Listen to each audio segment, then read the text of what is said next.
Hi, ಎಲ್ಲರಿಗೂ ನಮಸ್ಕಾರ. ನಳಿನ hub ಚಾನಲ್ಗೆ ಸ್ವಾಗತ.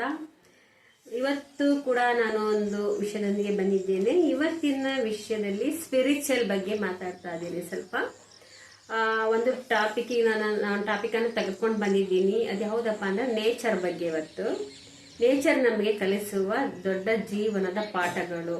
ನೇಚರ್ ಒಂದು ನಮಗೆ ಗುರು ಅಂತ ಕೂಡ ಹೇಳ್ಬೋದು ಫ್ರೆಂಡ್ಸ್. ಬನ್ನಿ, ಏನು ನೇಚರ್ ನಮಗೆ ಕಲಿಸುತ್ತದೆ, ಪ್ರಕೃತಿ ನಮ್ಗೆ ಯಾವ ರೀತಿ ಕಲಿಸ್ತದೆ ಅನ್ನೋದನ್ನ ಇವತ್ತಿನ ವಿಡಿಯೋದಲ್ಲಿ ನೋಡೋಣ. ಇವತ್ತಿನ ಫಾಸ್ಟ್ ಲೈಫ್ನಲ್ಲಿ ನಾವು ತುಂಬಾ ಬ್ಯುಸಿ ಆಗಿರ್ತೀವಿ ಅಲ್ವಾ. ಫೋನಲ್ಲಿ ಬ್ಯುಸಿ ಆಗಿರ್ತೀವಿ, ವರ್ಕ್ ಮಾಡ್ತಾ ಇರ್ತೀವಿ, ಸ್ಟ್ರೆಸ್ ಮಾಡ್ಕೊಳ್ತಾ ಇರ್ತೀವಿ, ಟೆನ್ಷನ್ ತುಂಬಾನೇ ಮಾಡ್ಕೊಳ್ತಾವಿ. ಇವೆಲ್ಲದರ ಮಧ್ಯೆ ನಾವು ಒಂದು ಮುಖ್ಯವಾದ ವಿಷಯವನ್ನೇ ಮರ್ತಿದ್ದೀವಿ ಫ್ರೆಂಡ್ಸ್. ಅದೇ ನೇಚರ್. ನಾವು ನೇಚರ್ ಕಲಿಸುವ ಕೆಲವು ಬ್ಯೂಟಿ ಲೈಫ್ ಲೆಸನ್ಗಳ ಬಗ್ಗೆ ಇವತ್ತು ಮಾತಾಡೋಣ. ಪ್ರಕೃತಿ ನಮ್ಮ ಸುತ್ತಲೂ ಪ್ರತಿದಿನ ಇದೆ, ಆದ್ರೆ ಅದನ್ನು ಫೀಲ್ ಮಾಡುವುದನ್ನು ಮಾತ್ರ ನಾವು ಮಾಡ್ತಿದ್ದೀವಿ. ಅದು ಯಾವ ರೀತಿ ಫೀಲ್ ಮಾಡಬೇಕು ಅನ್ನೋದು ನಮಗೆ ಗೊತ್ತೇ ಇಲ್ಲ. ಒಮ್ಮೆ ನಾವು ಅಬ್ಸರ್ವ್ ಮಾಡಿ ನೋಡಿ, ಮರಗಳು ಮಾತನಾಡುವುದಿಲ್ಲ, ಆದ್ರೆ ತುಂಬಾ ಪಾಠಗಳನ್ನು ಕಲಿಸುತ್ತದೆ. ನದಿ ಎಲ್ಲೂ ನಿಲ್ಲಲ್ಲ, ಆದ್ರೆ ಮುಂದೆ ಸಾಗೋದನ್ನ ಕಲಿಸುತ್ತದೆ. ಸೂರ್ಯ ಪ್ರತಿದಿನ ಬರ್ತಾನೆ, ಅವನು ಕನ್ಸಿಸ್ಟೆನ್ಸಿಯಾಗಿ ಬರ್ತಾ ಇರ್ತಾನೆ. ಅವನು ಪ್ರತಿಯೊಂದನ್ನು ಸಮಾನತೆಯಿಂದ ನೋಡ್ತಾನೆ. ಆದ್ರೆ ಸೂರ್ಯ ಏನ್ ಮಾಡ್ತಾನೆ ಅಂದ್ರೆ, ಒಳ್ಳೆ ಜಾಗಕ್ಕೂ ಬೆಳಕು ಕೊಡ್ತಾನೆ, ಒಳ್ಳೆ ಜಾಗಕ್ಕೂ ಕೆಟ್ಟ ಜಾಗಕ್ಕೂ ಬಿಸಿಲು ಮತ್ತೆ ಬೆಳಕನ್ನ ಕೊಡ್ತಾನೆ. ಕೊಚ್ಚೆ ನೀರಿಗೂ ಬಿಸಿಲು ಬೆಳಕನ್ನ ಕೊಡ್ತಾನೆ. ಎಲ್ಲರಿಗೂ ಸರಿ ಸಮಾನವನ್ನೇ ಕೊಡ್ತಾನೆ ಅಲ್ವಾ. ನಾವು ಕಲಿಯೋದಿಷ್ಟೇ ಫ್ರೆಂಡ್ಸ್, ನಾವು ಸರಿ ಸಮಾನವಾಗಿ ಈಕ್ವಲ್ ಆಗಿ ಇರಬೇಕು ಎಲ್ಲರ ಜೊತೆ ಅಂತ ನಾವು ಇದರಿಂದ ತಿಳ್ಕೊಬಹುದು. ಸೂರ್ಯನಿಂದ ಏನ್ ಕಲಿಸ್ತಾನೆ ಅನ್ನೋದು ಗೊತ್ತು. ಈಕ್ವಲ್ ಆಗಿರ್ಬೇಕು, ಯಾರಿಗೂ ಭೇದ ಭಾವ ತೋರಿಸಬಾರ್ದು. ಎಲ್ಲರನ್ನು ನಮ್ಮವರೇ ಅಂತ ಅನ್ಕೊಳ್ಬೇಕು. ನಾವೆಲ್ಲರಿಗೂ ಬೆಳಕಾಗಿ ಒಳ್ಳೆದನ್ನೇ ಮಾಡಬೇಕು ಅಂತ. ಮರಗಳು ಯಾವ ರೀತಿಯಾಗಿ ಪಾಠ ಕಲಿಸ್ತವೆ ಗೊತ್ತಾ ಫ್ರೆಂಡ್ಸ್. ಮರವನ್ನು ನೀವು ಗಮನಿಸಿದೀರಾ? ಎಲ್ಲರಿಗೂ ನೆರಳನ್ನು ಕೊಡ್ತತೆ, ಹಣ್ಣು ಕೊಡ್ತವೆ. ಪ್ರಾಣಿ ಪಕ್ಷಿಗಳಿಗೆ ನೆರಳು, ಪಕ್ಷಿಗಳಿಗೆ ಹಣ್ಣನ್ನು ಕೊಡುತ್ತೆ. ಆಮೇಲೆ ಫ್ರೆಶ್ ಏರ್ ಕೊಡ್ತಾ ಇರ್ತತೆ, ಆಕ್ಸಿಜನ್ ಕೊಡ್ತದೆ. ಎಲ್ಲವೂ ಪ್ರಾಣಿ ಪಕ್ಷಿಗಳಿಗೂ ಪ್ರತಿಯೊಬ್ಬರಿಗೂ ಆಕ್ಸಿಜನ್ ಕೊಡ್ತಾ ಇರ್ತದೆ ಮರ. ಆದ್ರೆ ಎಂದಿಗೂ ಏನನ್ನು ಎಕ್ಸ್ಪೆಕ್ಟೇ ಮಾಡಲ್ಲ ಅದು. ನೇಚರ್ ನಮಗೆ ಒಂದು ಫಸ್ಟ್ ಲೆಸನ್ ಕಲಿಸ್ಬಿಡ್ತದೆ. ಏನಂತ ಗೊತ್ತಾ? ಕೊಡುವುದನ್ನು ಕಲಿಯಿರಿ ಅಂತ ಕಲಿಸ್ತದೆ ನೋಡಿ. ಇವತ್ತಿನ ಜಗತ್ತಿನಲ್ಲಿ ಎಲ್ಲರೂ ಅಟೆನ್ಷನ್ ಬೇಕು, ರೆಸ್ಪೆಕ್ಟ್ ಬೇಕು, ಲವ್ ಬೇಕು. ಅಂದ್ರೆ ಕೊಡುವುದನ್ನು ಮಾತ್ರ ಮನ್ಸು ಅವ್ರ ಕಡಿಮೆ ಇರುತ್ತೆ.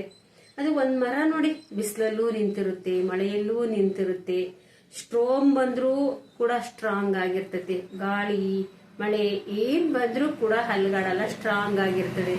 ಅದೇ ರೀತಿ ನಮ್ ಲೈಫ್ ಕೂಡ ಪ್ರಾಬ್ಲಮ್ಸ್ ಬಂದ್ರು ನಾವು ಕೂಡ ಸ್ಟ್ರಾಂಗ್ ಆಗಿರ್ಬೇಕು ಅಂತ ಈ ಮರಗಳು ಪಾಠವನ್ನ ನಮಗೆ ಕಲಿಸ್ತವೆ ಅಲ್ವಾ ಫ್ರೆಂಡ್ಸ್. ನದಿ ಕಲಿಸುವ ಪಾಠ ಹೇಗಿರುತ್ತೆ ನೋಡಿ ಫ್ರೆಂಡ್ಸ್. ಒಂದು ನದಿಯನ್ನು ಇಮ್ಯಾಜಿನೇಷನ್ ಮಾಡ್ಕೊಳ್ಳಿ ಫಸ್ಟ್. ನದಿ ಯಾವತ್ತು ಬ್ಯಾಕ್ವರ್ಡ್ ಹೋಗಲ್ಲ, ಅಂದ್ರೆ ಹಿಂದಕ್ಕೆ ಹರಿಯೋದಿಲ್ಲ. ಅದು ನೀರು ಯಾವತ್ತು ಮುಂದಕ್ಕೆ ಹೋಗ್ತಾನೆ ಇರ್ತತೆ ಹೊರತು ಹಿಂದಕ್ಕೆ ಹರಿಯೋದಿಲ್ಲ ಅಲ್ವಾ. ಹೋಗುವಾಗ ಆ ನದಿ ನೀರು ಹರಿಯುವಾಗ ರಾಕ್ಸ್ ಅಂದ್ರೆ ದೊಡ್ಡ ದೊಡ್ಡ ಕಲ್ಲುಗಳು, ಬಂಡೆಗಳು ಸಿಗ್ತವೆ, ಕಸ ಕಡ್ಡಿ ಏನೆಲ್ಲ ಸಿಗ್ತವೆ. ಆದ್ರೂ ಅದು ಸ್ಟಾಪ್ ಮಾಡಲ್ಲ, ಅವನ್ನೆಲ್ಲ ದುಡ್ಕೊಂಡು ಮುಂದೆ ಹೋಗ್ತಾನೆ ಇರುತ್ತೆ ಅಲ್ವಾ ಫ್ರೆಂಡ್ಸ್. ನಮ್ ಲೈಫ್ ಕೂಡ ಹಾಗೆ ಪ್ರಾಬ್ಲಮ್ಸ್ ಬರ್ತವೆ.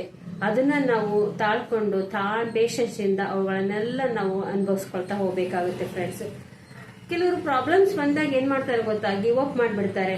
ಆದ್ರೆ ನೇಚರ್ ಹೇಳೋದೇನ್ ಗೊತ್ತಾ? ಮೂವ್ ಆನ್ ಅಂತ ಹೇಳ್ತತೆ. ಕೆಲವು ಪೀಪಲ್ ನಮ್ ಲೈಫ್ ನಿಂದ ಹೋಗ್ತಾರೆ. ಕೆಲವು ಸಿಚುಯೇಷನ್ಸ್ ನಮಗೆ ತುಂಬಾನೇ ಹರ್ಟ್ ಮಾಡ್ತಾ ಇರ್ತದೆ. ಬಟ್ ಲೈಫ್ ಮಸ್ಟ್ ಕಂಟಿನ್ಯೂ ಅಂತ ನಮಗೆ ಈ ನದಿ ಕಲಿಸ್ಕೊಡ್ತದೆ. ನದಿ ಹರಿಯೋದನ್ನ ನಿಂತ್ರೆ ಅದೇನಾಗುತ್ತೆ ಗೊತ್ತಾ? ಡರ್ಟಿ ಆಗಿ ಹೋಗ್ಬಿಡ್ತದೆ. ನಾವು ಕೂಡ ಅಷ್ಟೇ ಫ್ರೆಂಡ್ಸ್. ಪಾಸ್ಟಿನಲ್ಲಿ ಸಿಲ್ಕಿದ್ರೆ ನಮ್ ಮನ್ಸು ಕೂಡ ಹೆವಿ ಆಗ್ತದೆ. ಹೀಗಾಗಿ ನಾವು ಫ್ಲೋ ಜೊತೆ ಬದುಕೋದನ್ನ ಕಲಿಬೇಕು. ನದಿ ಏನು ಫ್ಲೋ ಜೊತೆ ಬದುಕೋದನ್ನ ಕಲೀರಿ ಅಂತ ನಮಗೆ ಕಲಿಸ್ತಾ ಇರ್ತದೆ. ಒಮ್ಮೆ ಬೆಳಗ್ಗೆ ನೇಚರ್ ಮಧ್ಯೆ ಹೋಗಿ ಕುಳಿತು ನೋಡಿ ಹೇಗೆ ಅನುಭವ ಆಗುತ್ತೆ ಅಂತ. ಬರ್ಡ್ ಸೌಂಡು, ಫ್ರೆಶ್ ಏರು, ಟ್ರೀಸ್ ಮೂಮೆಂಟು, ಆ ಸೈಲೆನ್ಸ್ ಅಲ್ಲಿ ಒಂದು ಡಿಫ್ರೆಂಟ್ ಪೀಸ್ ಇರುತ್ತೆ ಅಲ್ವಾ. ಗಾಳಿ ಕೂಡ ನಮಗೆ ಪಾಠ ಕಲಿಸುತ್ತದೆ. ಹೇಗೆಂದ್ರೆ ಎಲ್ಲಾ ಕಡೆ ಗಾಳಿ ಬೀಸ್ತಾ ಇರ್ತದೆ. ಸುಗಂಧ ಇರುವ ಹತ್ರ ಬೀಸುತ್ತೆ, ಹೂಗಳ ಮೇಲೆ ಬೀಸುತ್ತದೆ. ಮರಗಳ ಮೇಲೆ ಬೀಸುತ್ತದೆ. ಸ್ಮೆಲ್ ಇರುವ ಅಂದ್ರೆ ಕೆಟ್ಟ ಜಾಗದಲ್ಲೂ ಕೂಡ ಗಾಳಿ ಬೀಸ್ತಾ ಇರ್ತದಲ್ವಾ. ಒಳ್ಳೆಯವರ ಜೊತೆ ಮತ್ತೆ ಕೆಟ್ಟವರ ಜೊತೆ ಸೇಮ್ ಆಗಿರ್ಬೇಕು ಅಂತ ನಮಗೊಂದು ಇದು ಪಾಠವನ್ನ ಹೇಳ್ಕೊಡ್ತತೆ ಅಲ್ವಾ. ಆಕಾಶ ಅಷ್ಟೇ, ಎಲ್ಲಾ ಕಡೆನೂ ಮಳೆ ಸುರಿಸ್ತತೆ, ಕೆಟ್ಟ ಜಾಗದಲ್ಲೂ ಕೂಡ ಮಳೆಯನ್ನ ಸುರಿಸ್ತತೆ, ಎಲ್ಲ ಕೊಚ್ಕೊಂಡೋಗ್ಲಿ ಅಂತ ಅಲ್ವಾ. ಎಲ್ಲದು ನೇಚರ್ ನಮ್ಗೆ ಏನೆಲ್ಲ ಕಲಿಸ್ಕೊಡ್ತತೆ ನೋಡಿ. ನೇಚರು ನಮ್ಗೊಂದು ಒಳ್ಳೆಯ ಥೆರಪಿ ಇದ್ದಾಗೆ. ಅಂದ್ರೆ ಏನ್ ಥೆರಪಿ ಅಂದ್ರೆ ಏನ್ ಗೊತ್ತಾ, ಒಂದು ನಮ್ ಥೆರಪಿ ಅಂತ ಮಾಡ್ತಾರಲ್ಲ ಡಾಕ್ಟರ್ಗಳು, ಆ ತರ ಇರುತ್ತೆ. ಆ ಥೆರಪಿ ಎಕ್ಸ್ಪೆನ್ಸಿವ್ ಇಲ್ಲ, ಫ್ರೀ ಆಗಿವೆ. ನೇಚರ್ ನಮ್ಗೇನು ದುಡ್ಡು ಕೊಡಿ ಅಂತ ಕೇಳುತ್ತಾ, ಅದ್ರ ಏನು ಎಕ್ಸ್ಪೆನ್ಸಿವ್ ಇಲ್ಲ, ನಮ್ಗೆ ಫ್ರೀ ಆಗಿ ಸಿಗ್ತಾ ಇರ್ತದಲ್ವಾ. ನೇಚರು ಹೀಲಿಂಗ್ ಮಾಡ್ತದೆ. ಯಾವ ರೀತಿಯಾಗಿ ಪ್ರಾಣಿ ಪಕ್ಷಿಗಳಿಗೆ ಏನಾದ್ರೂ ಗಾಯ ಆದ್ರೆ, ಅವಕ್ಕೆ ಏನಾದ್ರು ಹರ್ಟ್ ಆದ್ರೆ ಅದು ನೇಚರ್ ಹೀಲಿಂಗ್ ಮಾಡ್ತದೆ. ನಮಗೂ ಕೂಡ ಎಷ್ಟೋ ರೋಗಗಳನ್ನು ಗುಣಪಡಿಸ್ತದೆ ನೇಚರ್ ಹೀಲಿಂಗ್ ಮಾಡುತ್ತದೆ. ನೇಚರ್ ನಮ್ಗೆ ಇನ್ನೂ ಏನೆಲ್ಲ ಕಲಿಸುತ್ತದೆ ಗೊತ್ತಾ, ಪೇಷನ್ಸ್ ಕಲಿಸ್ತದೆ, ಪೀಸ್ ಅನ್ನ ಕಲಿಸ್ತದೆ, ಸಿಂಪ್ಲಿಸಿಟಿಯನ್ನ ಕಲಿಸ್ತದೆ ನಮಗೆ ಫಸ್ಟ್. ಅದಕ್ಕಾಗಿ ಸ್ಪಿರಿಚುವಲ್ ಪೀಪಲ್ ಯಾವಾಗ್ಲೂ ನೇಚರ್ ಜೊತೆ ಹೆಚ್ಚು ಕನೆಕ್ಟ್ ಆಗಿರ್ತಾರೆ ಫ್ರೆಂಡ್ಸ್. ಯಾಕಂದ್ರೆ ಪ್ರಕೃತಿಯಲ್ಲಿ ಡಿವೈನ್ ಎನರ್ಜಿ ಇದೆ ಅಂತ ಅವ್ರಿಗೆ ಗೊತ್ತು. ಸೊ ಸ್ವಲ್ಪ ಸಮಯ ನಿಮಗಾಗಿ ತೆಗೆದುಕೊಳ್ಳಿ, ನೇಚರ್ ಜೊತೆ ಕನೆಕ್ಟ್ ಆಗಿ ಅಂತ ಹೇಳ್ತೀನಿ. ಮೇ ಬಿ ಆನ್ಸರ್ ಹೊರಗಡೆ ಸಿಗೋದಿಲ್ಲ, ಯಾವ್ದಾರು ಒಂದು ಕ್ವಶನ್ಗೆ ಆನ್ಸರ್ ಹೊರಗಡೆ ಸಿಗೋದಿಲ್ಲ ಫ್ರೆಂಡ್ಸ್. ಪ್ರಕೃತಿಯ ಮೌನದಲ್ಲಿ ಸಿಗ್ತಾ ಇರ್ತದೆ ಅಲ್ವಾ. ಅದಕ್ಕೆ ನೇಚರ್ ಜೊತೆ ಯಾವಾಗ್ಲೂ ಕನೆಕ್ಟ್ ಆಗಿ ಅಂತ ಹೇಳ್ತಾ, ನೇಚರ್ ನಮಗೆ ಏನೆಲ್ಲ ದೊಡ್ಡ ದೊಡ್ಡ ಪಾಠಗಳನ್ನು ಕಲಿಸುತ್ತಲ್ವಾ ಫ್ರೆಂಡ್ಸ್. ಈ ವಿಡಿಯೋ ನಿಮಗೆ ಕನೆಕ್ಟ್ ಆಗಿದೆ ಅಂತ ತಿಳ್ಕೊಳ್ತೀನಿ. ಕಮೆಂಟ್ ನಲ್ಲಿ ತಿಳಿಸಿ friends, nature gives me peace ಅಂತ ತಿಳಿಸಿ. ಇಲ್ಲಿಗೆ ಈ ವಿಡಿಯೋವನ್ನು ಮುಗಿಸ್ತಾ ಇದ್ದೀನಿ. ಎಲ್ಲರಿಗೂ ಧನ್ಯವಾದಗಳು.